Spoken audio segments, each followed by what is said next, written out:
estaremos no Gente de Opinião, com a gravação, o VT completo, daqui para Rondônia, para o Brasil e para o mundo. É inaceitável índices de corrupção da forma que se instalou no nosso país. Isso, com certeza, a Lava Jato já passou um divisor de águas. Nós temos uma situação conflitante no país. Nós precisamos de leis bem feitas, né? Uma legislação justa, correta, para que o judiciário, que é a nossa última porta, é lá onde nós batemos quando nós não temos mais esperança, possa agir. Mas quem faz as leis, hoje, são os que estão sob suspeita. E aí, doutor Gilberto, como é que o magistrado vê essa questão? É lamentável isso, veja bem, porque o poder que emana do povo, ele é exercido em 3 segmentos distintos, que é o legislativo, o executivo e o judiciário. Então, seria necessário que o poder legislativo, que na minha maneira de pensar é a representação maior da democracia, tivesse um atuar mais consentâneo com a moralidade, que infelizmente, não generalizando, evidentemente, mas na grande maioria dos que hoje ocupam o parlamento brasileiro, está a pensar nos seus próprios interesses e não em administrar ou legislar em interesse da comunidade. Vamos dizer, essa crença da coletividade, essa última porta que se bate, é um peso muito grande nas costas do judiciário e dos juízes? Serem, vamos dizer, a última esperança para milhões de brasileiros? Com certeza, porque veja bem, nessa tripartição de poder, se 2 poderes não funcionam na sua plenitude, há uma carga muito acentuada no judiciário. E ultimamente nós estamos assistindo aí o quê? A judicialização da política. Então tudo deságua no judiciário. O judiciário tem que, de forma muito concreta hoje, intervir toda hora, todo momento, nos destinos políticos do nosso país. E isso é muito grave e isso realmente é muito pesado. Mas anote-se pela pertinência que o judiciário tem feito o seu dever da forma correta. O fato, doutor Gilberto, de alguns ministros do Supremo, por exemplo, gostarem de falar publicamente, de fazer comentários até sobre a situação política do país, eventualmente até dando uma escorregada, comentando assuntos que vão ser julgados nessa última instância, isso o senhor vê como negativo ou positivo? Olha, eu defendo e sustento que o judiciário, nos novos tempos, não pode mais ficar enclausurado. O juiz não é mais homem de gabinete, ele precisa se comunicar, ele precisa vir à televisão, ir à comunidade, auscultar a comunidade. Agora, o que não se admite, e que isso, vez por outra, a gente assiste, lamentavelmente, de alguns integrantes do Supremo Tribunal Federal, são manifestações relativas a casos concretos, às vezes até de colegas, outros ministros que estejam a julgar processo. Então, o que não pode, na minha maneira de entender, é o magistrado, seja ele ministro do Supremo, ministro do STJ, desembargador ou juiz de primeira instância, estar se manifestando prematuramente sobre causas e processos que vão julgar ao depois. Se muitas manifestações sobre casos concretos que assistimos na televisão, se fosse com um juiz de primeiro grau, certamente estaria ele impedido de atuar no processo. Por quê? Porque já se manifestou a sua opinião previamente. Eu digo sempre o seguinte: o juiz é imparcial até um determinado momento. Num determinado momento, que é quando ele profere a sentença, ele não é mais imparcial. Claro, ele é parcial porque ele escolhe um lado, ou seja, escolhe uma das teses que estão sendo postas para julgamento. Ora, se o magistrado, antes de proferir uma sentença, já antecipa o seu ponto de vista jurídico sobre a causa, ele está, a partir de então, nos termos da lei, não sei nem eu que digo, impedido de atuar naquele processo. Por quê? Porque ele já manifestou opinião a respeito do caso concreto. Deixa eu lhe botar numa saia justa aqui, posso? Pode. O ministro Luiz Fachin, relator da Lava Jato, confirmou que pediu apoio da empresa Friboi, do JBS, quando era candidato à vaga de ministro do STF. O que o senhor acha disso? Qual é a sua análise? Compuscou a função ou o senhor acha que isso é comum na vida pública? Em que pese não poder dizer que foi uma atitude das mais elogiáveis, evidentemente, mas não chega, na minha maneira de entender, a comprometer a atuação desse ministro no exercício da sua jurisdição. Porque é sabido e consabido, né, que a indicação para o Supremo Tribunal Federal é uma indicação política. É verdade, não é só técnica. E o sujeito só chega lá se obtiver apoio político. E certamente o Fachin, interessado em chegar na magistratura maior do nosso país, buscou esse apoio político com aquelas pessoas que provavelmente lhe ajudaram. Isso não quer dizer que no exercício da judicatura, no exercício das atribuições de ministro do Supremo Tribunal Federal, vá sucumbir e atender interesses daquele que lhes apoiaram. Até é importante dizer, testemunhar isso, que o ministro Fachin tem tido um trabalho elogiável, né? Tem tido uma postura muito semelhante até, e parece que ele faz questão de assim agir, com a postura que tinha lá o falecido Theory. Seguiu uma linha relativamente parecida com aquela que seguiu o Theory. Tá muito, olha, a gente pode criticar e pode não gostar e pode discordar, isso é normal. Agora, que o judiciário brasileiro está uns 2 passos na frente do resto das instituições, está assim. O senhor concorda com isso ou eu estou exagerando?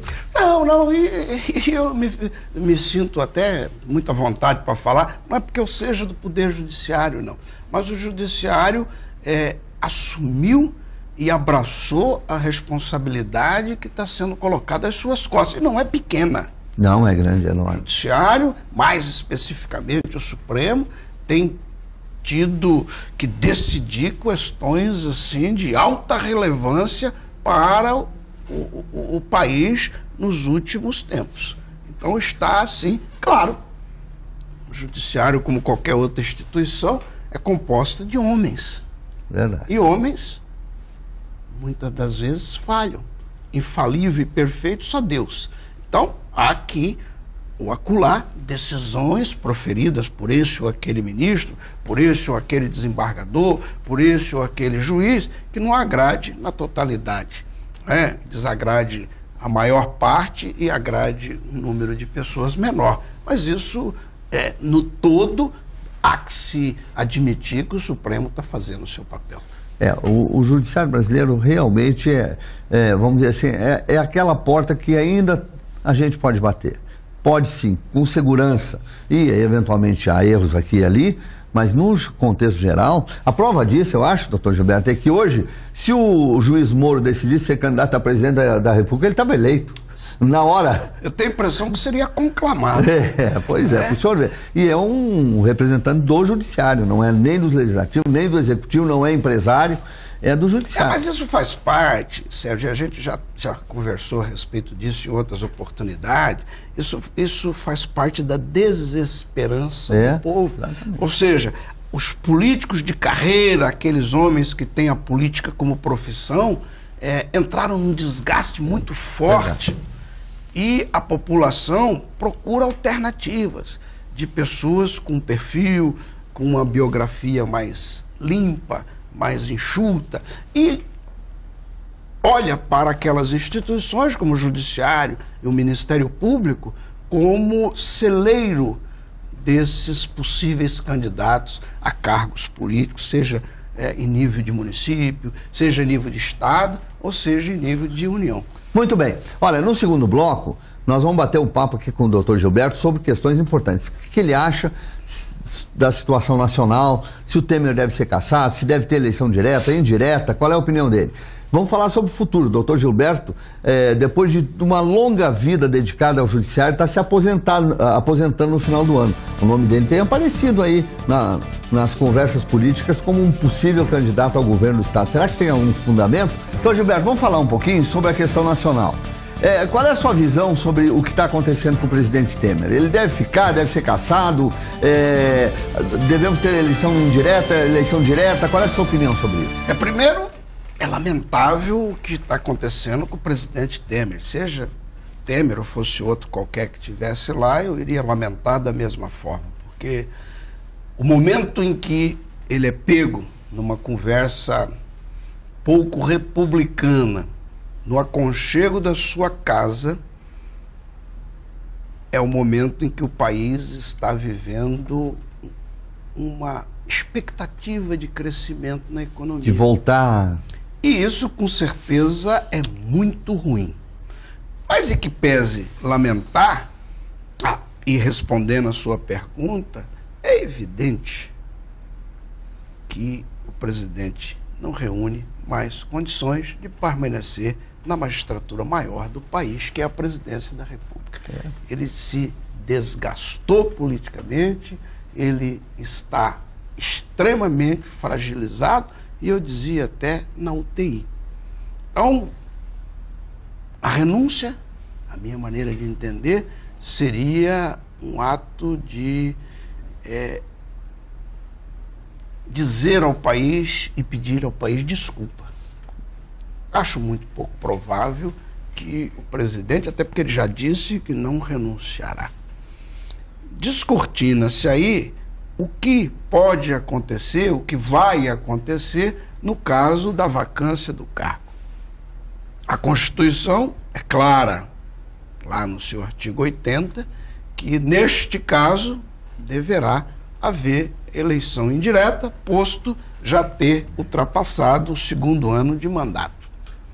Mas a coisa não é tão simples assim.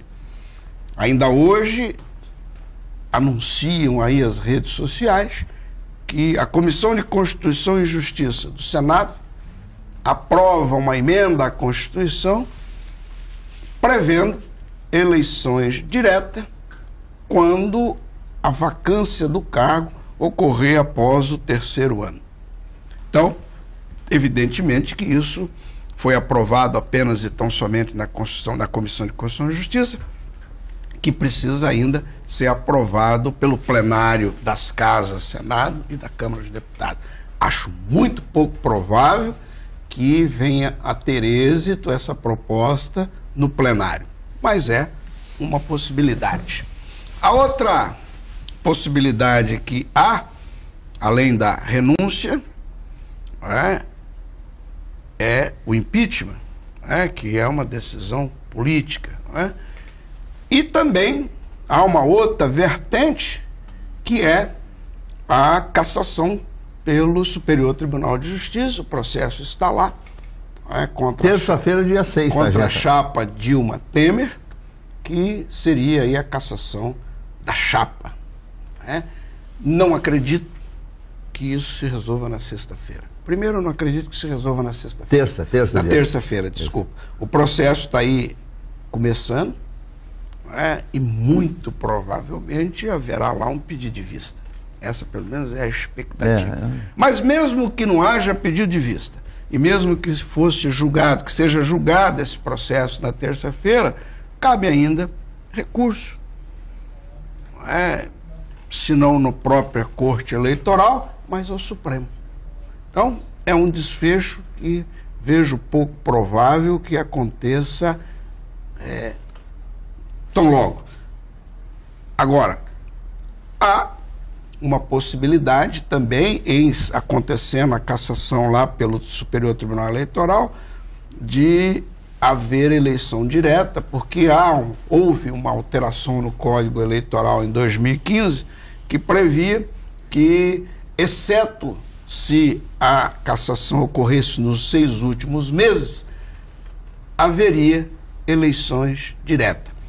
Entretanto, o Procurador-Geral da República, Dr. Janot, já provocou o Supremo Tribunal Federal ao que me parece até o relator é o ministro Barroso, para que se pronuncie afastando essa possibilidade no que diz respeito a presidente e vice-presidente da República. Então, são as possibilidades para o caso de vacância do cargo de presidente da República. Agora, na minha opinião, se isso acontecer, se vagar o cargo de presidente da República, seja por renúncia, seja por impeachment, ou seja por cassação no Superior Tribunal Eleitoral, há que se seguir a Constituição.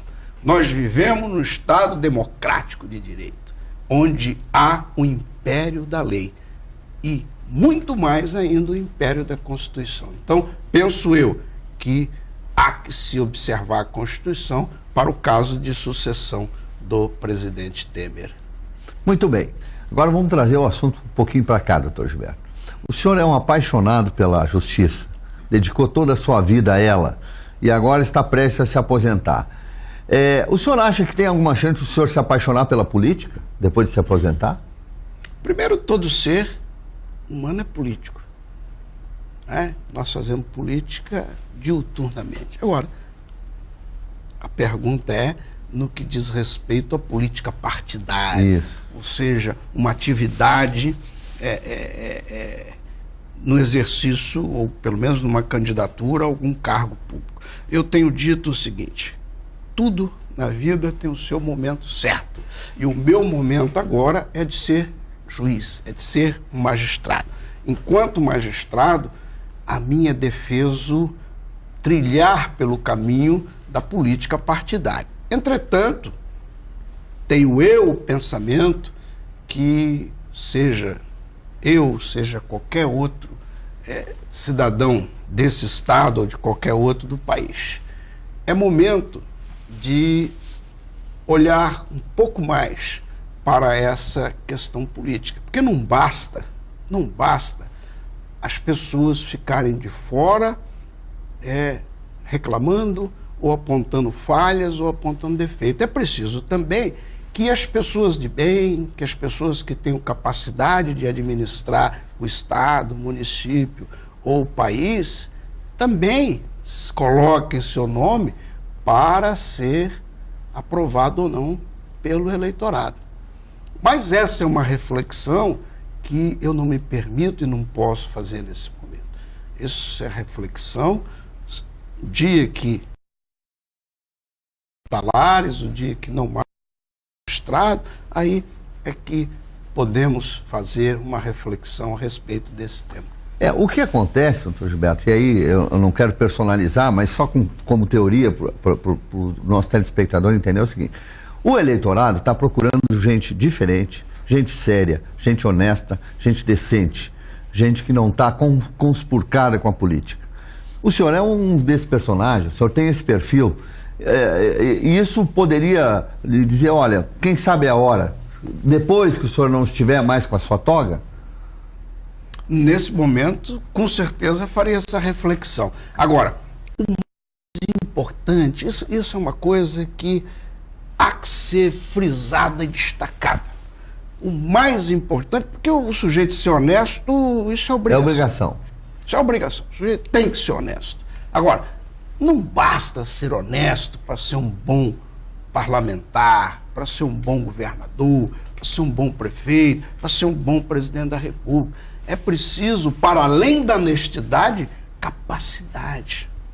É preciso que o eleitorado, nas próximas eleições, e com certeza vai haver uma reformulação muito profunda nos quadros políticos, espiole com muito carinho aqueles candidatos que se apresentam para além da capacidade, para além da honestidade, se tem perfil, se tem aptidão, se tem experiência e maturidade para assumir o cargo a que se propõe.